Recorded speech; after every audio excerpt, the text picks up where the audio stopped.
আমাদের কোনো নীতিমেলা নাই। আমরা যে অ্যাম্বুলেন্স সেক্টরে আছি, আমাদের জাতীয় কোনো নীতিমেলাই নাই।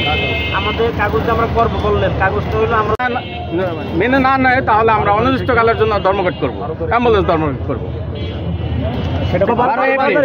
12 এপ্রিল ভোর 6টা থেকে। এখন পর্যন্ত এই বিষয়ে আপনাদের সাথে কেউ কোনো যোগাযোগ করেছে বা আপনারা কোনো আশ্বাস? না, আমরা আমাদের কোনো আশ্বাস পাইনি। না, তা পাইনি। আমরা এখন সরকার ঠিক আছে, আমাদের যদি 6টা দাবি না মেনে নেয় তাহলে আমরা 12 তারিখ থেকে অনির্দিষ্টকালের জন্য অ্যাম্বুলেন্স ধর্মঘট করে দেবো। ঠিক আছে, একদম বন্ধ করে দেবো, আর চালাবো না, ধর্মঘট দেবো। আমাদের দাবি হচ্ছে আমরা জাতীয় নীতিমালা চাই, আমাদের রাস্তায় টুল ফ্রি চাই, আমাদের প্রত্যেক সেতুতে টুল নেওয়া হয়, লাশেরও টুল নেওয়া হয়, রুগীরও টুল নেওয়া হয়, সেক্ষেত্রে আমাদের সমস্যা হয়। তারপরে হচ্ছে আমাদের রুগী থাকা অবস্থায় সিএনজি পাম্পে গ্যাস দেয় না, সিএনজি পাম্পে গ্যাস দিলে আমাদের রুগীর ক্ষেত্রে একটু ভালো হয়। দিতে চায় না গ্যাস, চাইলেও মনে করেন আরো নানান অজুহাত বড় বড় করেন, নানান সমস্যা দেখা, বড় বড় ট্রাক লাগাই ধরে দেয়, আমাদের গ্যাস দিতে চায় না। অ্যাম্বুলেন্সে আরো দাঁড়া করে ধরে দেয়, মানে আমরা যদি দ্রুত চাই আমাদের আরো 10-15 মিনিট লেট করে। অ্যাম্বুলেন্স 24 ঘন্টা গ্যাস চাই যে কোনো মুহূর্তে, কারণ রুগী তো আপনার যে কোনো সময় হইতেই পারে। আর আমরা একটা রুগী নিয়ে এক জায়গা থেকে আরেক জায়গায় যাই, তা তো আমাদের গ্যাস প্রয়োজন হয়। এর জন্য আমরা পাম্পে গেলে আমাদের নানা অজুহাত দেখা, যে এখন না একটু লেট হবে, মানে পাম্পওয়ালারা অনেক দাম দেখা। আমাদের নিজের দেশের গ্যাস আমরা কেন পাবো না?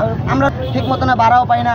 মনে করেন আমরা এত কষ্ট করি অ্যাম্বুলেন্সে, আমাদের দাবিটা আমরা দ্রুত ট্রাফিক পুলিশ, যেমন আমাদের ট্রাফিক পুলিশ রাস্তায় যাইতাছি রুগী নামাই দিয়া আমাদের হঠাৎ করে সিগন্যাল দিয়ে দাঁড়া করে বলে 2000 টাকা দেয় বা মামলা দেয়, আরো বিভিন্ন সমস্যা দেয়। ঠিক আছে, আটকায় মামলা দেয় এবং অবৈধ হাসপাতালের পাশে যদি পার্কিং করি পুলিশ ট্রাফিক পুলিশ আইসা মামলা দেয়, টাকা চায়, চাঁদাবাজি করে। ঠিক যে আইকোর্টটা, ওই আইকোর্টটা আমাদের 2023 সালের নীতিমালা হওয়ার কথা ছিল, ওটা এখনো বাস্তবায়ন হয় নাই। এই জন্য আমাদের কাগজগুলো করা হয় না, কাগজগুলো করা হয় না, নীতিমালা অনুযায়ী আমরা কাগজ করবো। নীতিমালাটা যদি আমাদের ঠিক হয় তাহলে আমরা কাগজ ইনশাআল্লাহ করে ফেলবো। আমাদের এই দাবিগুলো যদি মানে না, আমাদের সবকিছু সবকিছু ঠিক থাকবো, সবকিছু করবো আমরা। আমাদের সরকারের কাছে আমাদের এইটাই দাবি, 5টা দাবি, এই দাবিগুলো মাইনা নিলেই আমরা সবকিছু ওকে রাখবো। অনেক হয়রানি হয়ে গেছে, তাই আমরা সর্বশেষ আমরা আজকে আমরা শান্তিপূর্ণ র্যালিতে নামছি। আমাদের হচ্ছে 5টি কর্মসূচি আছে।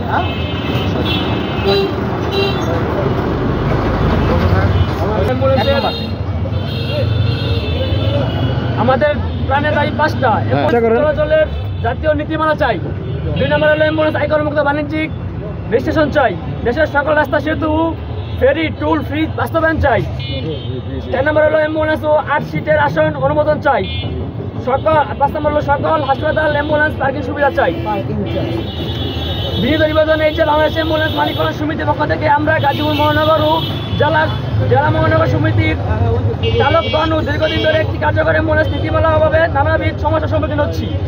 বিশেষত দীর্ঘদিন ট্রাফিক পুলিশের মামলার হয়রানি, অনিয়ন্ত্রিত চাঁদাবাজি, প্রশাসনিক জটিলতার কারণে জরুরি স্বাস্থ্য সেবা প্রদান বাধাগ্রস্ত হচ্ছে। 2023 সালের 25 জুলাই আমরা এই বিষয়ে ধর্মঘট পালন করেছিলাম এবং বিআরটি কর্তৃপক্ষ ও আইন শৃঙ্খলা বাহিনী আমাদের আশ্বস্ত করেছিল যে দ্রুত নীতিমালা প্রদান করা হবে, কিন্তু প্রায় 2 বছর অতিক্রান্ত হলেও নীতিমালা বাস্তবায়ন এখন হয়নি। 2024 সালের 24 ডিসেম্বর বিআরটির কর্তৃক একটি 5টা নীতিমালা সচিবালয় প্রেরিত হলেও তাও এখনও অনুমোদিত হয়নি। বর্তমান তারিখ পুলিশের নানা অজুহাতে প্রতিদিন 10-20 হাজার টাকার মামলা করা হচ্ছে, যা আমাদের জন্য একেবারে অযৌক্তিক ও অসহনীয়।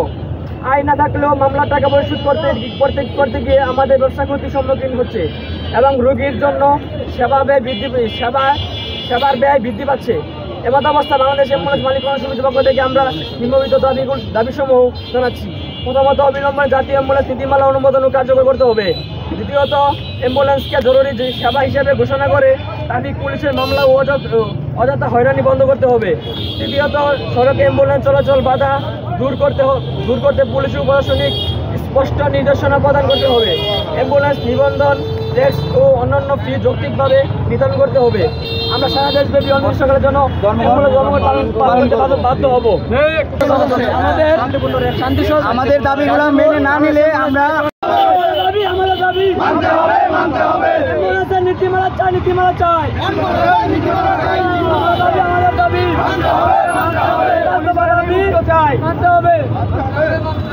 ভাই সবাই একসাথে মুক্ত চাই, পুলিশ হয়রানি থেকে আমরা মুক্ত চাই। চাই। কারণ বাংলাদেশ এখন স্বাধীন হয়েছে।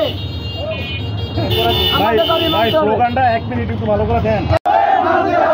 আমাদের দাবি মেনে নাও,